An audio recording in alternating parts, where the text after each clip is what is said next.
Okay, this video is basically a continuation from part 6, I think it was, where I showed how to draw the anatomy part of the eyes. Today we're going to be doing the like the shading and the tone and how to make the eyes start to look realistic. I'm just going to be using my mechanical pencils for this because they're great for close detail. Okay, I'm probably just going to do one eye because I may not have time for both of them. Right, so once you've made sure that the eyes are how they should be, which according to maths mine are, but I'm still a bit unsure about it. Maybe it's because things like the eyebrows and the some of the facial features and she's got like mascara aren't there, so maybe that's what's putting me off. But if maths say so, then you know that's what you've got to trust really, because drawing is just loads of shapes and shapes is just maths.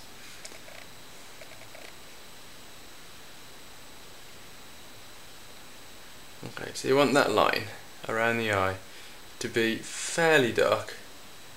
We'll make it even darker than that later, but just that for the moment. Okay, I'm just going to put a piece of paper underneath this to stop smudging. Right, now the important part is to make the pupil really dark, almost black if you can, and the white of the eye close to perfect white, because that then makes it seem like the white of the eye is closer than the pupil, and it is really, and that then creates a shine, and the shine is what makes it seem realistic. Right now I'm just etching lines towards the eye, towards the pupil, sorry.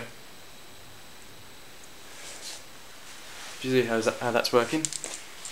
Now I'm going to get a cotton earbud. I'm not sure whether Americans call it Q-tips or something like that, I don't know, but we call them earbuds. I'm going to use this for close detail blending.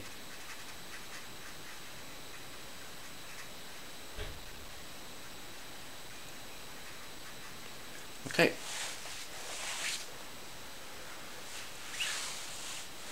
Now, if you can imagine, her forehead will come out further than the eye socket. So obviously, no matter what angle the light's coming from, unless it's obviously straight into her eye from here, there will be a shadow over the eye, which means the top part of the iris will be slightly darker than the bottom part, in nearly every circumstance really. So if you just want to start to shade that in, just blend it slightly.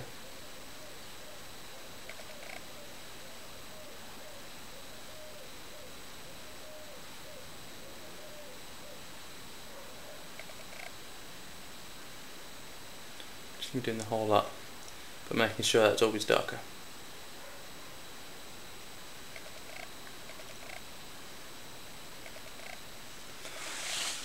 Okay.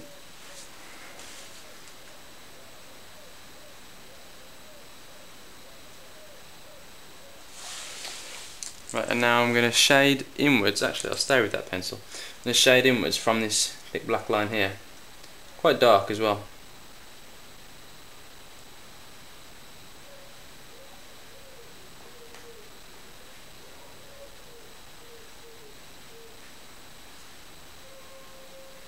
Okay, so you have darkness around here, here, and this line. Might need to make that line a bit smoother. There we go. It's a bit better. You just need to keep working in the tone really, until it starts to look realistic.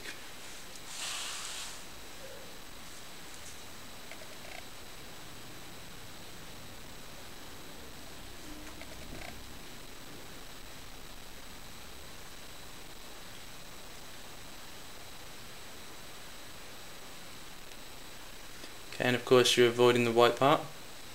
As soon as you go over the white, you're never going to get it a perfect white again. So you really need to avoid it. If you've got the patience and the I suppose the ability to put such a small piece of masking tape down over this, then go for it by all means. But can't say I'd do it.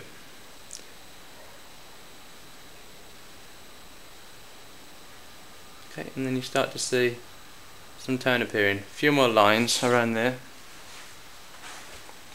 And if we zoom in, eventually. Sorry about this, takes a while to focus.